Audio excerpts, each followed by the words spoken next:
उर्दू शायरी का एक नायाब नगीना अब हमारे बीच नहीं रहा। उनके शेर ने उर्दू शायरी की तपिश में घी का काम किया है और उनका उर्दू शायरी में कंट्रीब्यूशन ये दुनिया हमेशा याद रखेगी। उन्हें पढ़कर, उन्हें सुनकर वो हमारे दिलों में अपने शेरों के ज़रिए सदा बाहर रहेंगे।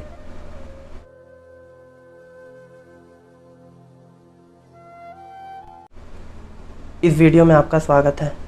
ऐ ताज़ा बर्दने विसाते हवाए दिल, जिहार अगर तुम्हें हवा से नयो नोश है।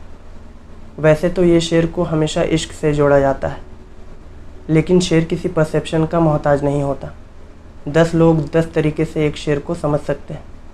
जैसे कोई नया शख्स प्यार में पड़ता है तो उसे शायर ख़बरदार करना चाहता है कि अगर तुम गलत इरादे से अगर आए हो इश्क में तो ख़बरदार हो जाओ, क्योंकि इश्क आसान नहीं होता।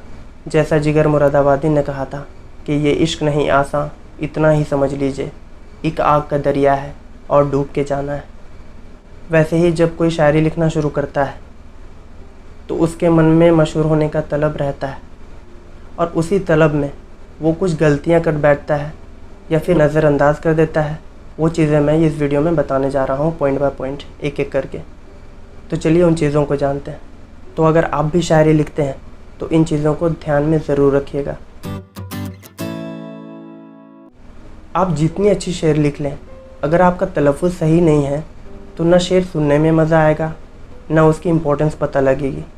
ऐसा लगेगा कि गुलाब जामुन को आप धो के खा रहे हो। तो तलफ़ुज़ वैसे ही गुलाब जामुन में चाशनी का काम करता है। जितनी गुलाब जामुन में चाशनी की इम्पोर्टेंस होती है, उतनी ही शायरी में तलफ़ुज़ की होती है। तलफ़ुज़ शेर को वज़न भी देता है और मज़ा भी दिलाता है। एक एग्ज़ाम्पल से समझते हैं।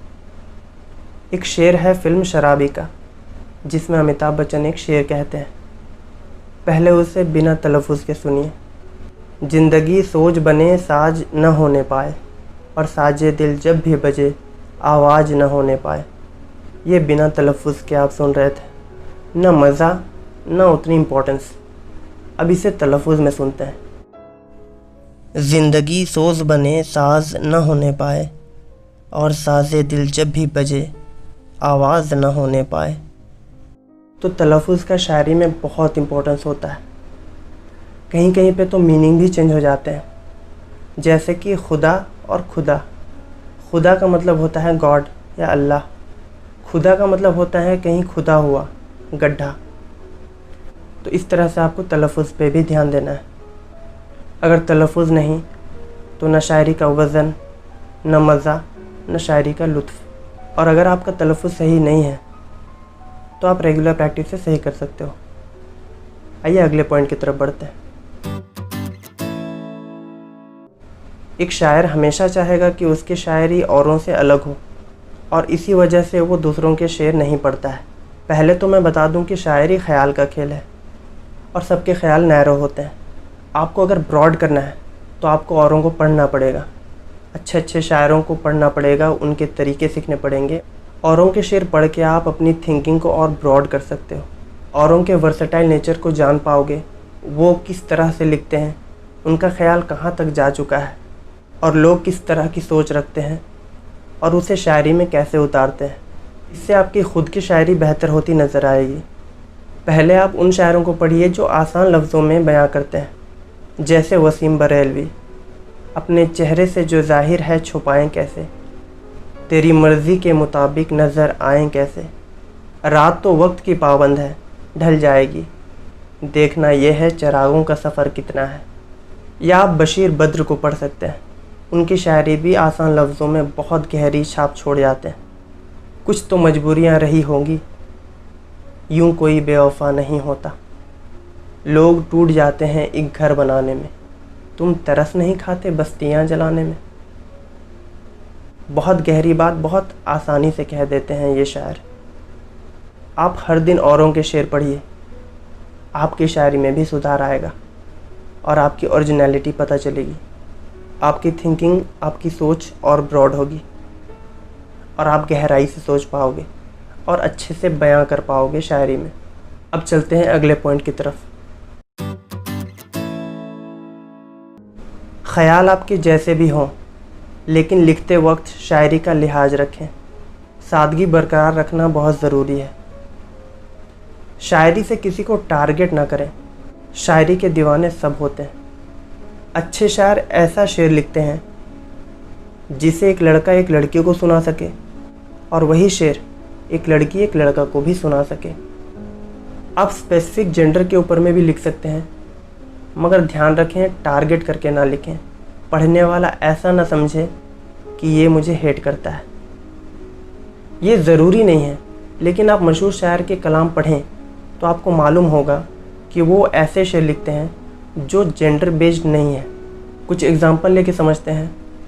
एक मिर्ज़ा गालिब का शेर है कि तेरे वादे पे जिए हम तो ये जान झूठ जाना कि खुशी से मर न जाते अगर एतबार होता। तो अगले पॉइंट के ऊपर बढ़ते हैं। आपके बाद हर घड़ी हमने आपके साथ ही गुजारी है। शायरी जज्बात को बयां करने का तरीका है। इसमें ज़्यादा लॉजिक ढूंढने की कोशिश ना करें। ये बस एक वे ऑफ एक्सप्रेशन है जिसे हम कंपेयर करने के लिए यूज़ करते हैं या जज्बात की हद बताने के लिए यूज़ करते हैं। तो शायरी में लॉजिक ना लगाएं कि ऐसा नहीं हो सकता, ये रियल लाइफ में पॉसिबल नहीं है। एक और एग्जांपल से समझते हैं कि मिर्ज़ा गालिब का एक शेर है, आशिक हूँ पमाशूक फरेबी है मेरा काम, मजनू को बुरा कहती है लैला मेरे आगे। तो इस शेर में मिर्ज़ा गालिब अपनी आशिकी की हद बता रहे हैं कि लैला भी उनके सामने मजनू को बुरा कह रही है, मतलब कम कह रही है।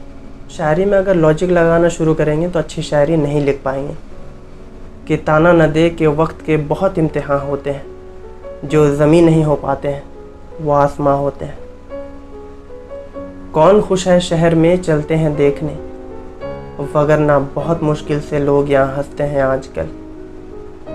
तो आप लॉजिक को शायरी से जितना दूर रखेंगे उतनी अच्छी शायरी लिख पाएंगे। जो लास्ट पॉइंट है और सबसे इम्पॉर्टेंट पॉइंट है वो मैं अगले वीडियो में बताऊंगा। ये वीडियो ज़्यादा लंबा ना हो जाए इसलिए। तो आप शायरी लिख रहे हों या लिखना चाह रहे हों, इन चीज़ों को और आने वाले वीडियो में मैं जो पॉइंट्स बताऊंगा उन चीज़ों को आपको ज़रूर याद रखना है और अप्लाई करना है। जाते जाते कुछ और शेर। कर दीजिए आप मेरा इलाजे तन्हाई, बहुत है वगरना जिस्त में रुसवाई। कीजिए क्या गम गर हसरतें टूट जाते हैं, अक्सर तवनगर के ही बाग लूट जाते हैं। क्या गज़ब रवानी ये ज़िंदगी है सुन लो, नज़र आते नहीं जो पीछे छूट जाते हैं। मिलते हैं अगले वीडियो में लास्ट पॉइंट के साथ। ख्याल रखिए।